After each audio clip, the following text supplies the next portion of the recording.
How do you go and pursue exactly what it is that you know is right for you, not just in defiance to your parents, not by separating yourself from them, but with their unwavering support, then now you feel like a family unit.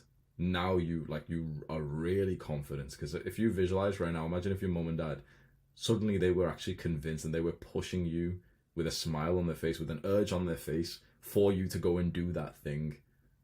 And now imagine how easy it would be to go and do the hard work that you needed to do with your family support. That's what we want to cultivate. Not quick. How do you get your family support in something that, sorry? Keep going. How do you get your family support in something that How do you get your family support in something that you know is right, which they might not right now? Just so happens I've like learned this from Gummer.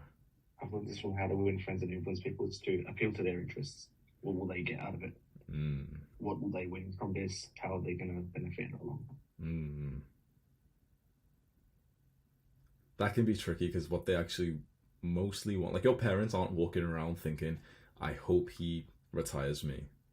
They're actually like what they want is just what's best for you, but we can't really convey that to them because there's decades of limiting beliefs that we'd have to like break into them, and you know, through their own experiences they've seen that what they're thinking is true. They've seen the guys who have the multiple degrees who work like, you know, these like somewhat undesirable jobs for us, that they've seen those people do well, and so they've got proof that what they think is actually correct, whereas obviously we've got more relevant and recent proof that it's not.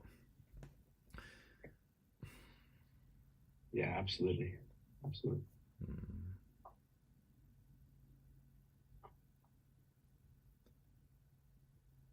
You want to know how I got my family support to become a YouTuber?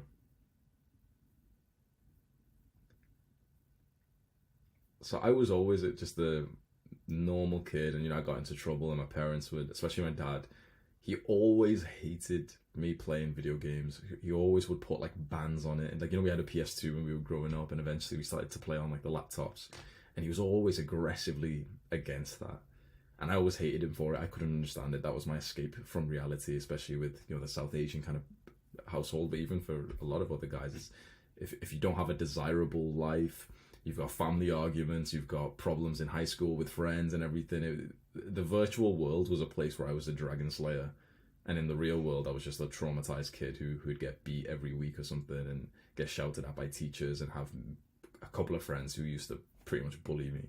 So you can see why I'd choose to, you know, jump into the virtual world instead. And so my parents had only ever seen that side to me. They'd only, you know, their belief of who I was formed as like this guy, this kid who just sits in his room and he just wastes time playing video games instead of studying. He just, did you play games growing up? Or? I did play games, and then like this happened to me last year. This was with my parents. They were like, "Oh, he watches too much AFL, which is Australian rules football. Yeah, down under. It's a pretty cool sport. You should definitely check it out one day." But they definitely had that belief too. Mm, that's how they view us, and they don't really acknowledge how fast you can change. And so they only saw me like that. They saw me as like, you know, this kid who wastes time and everything. And then, you know, everything happened. I went to university. I didn't come back for years. Eventually, I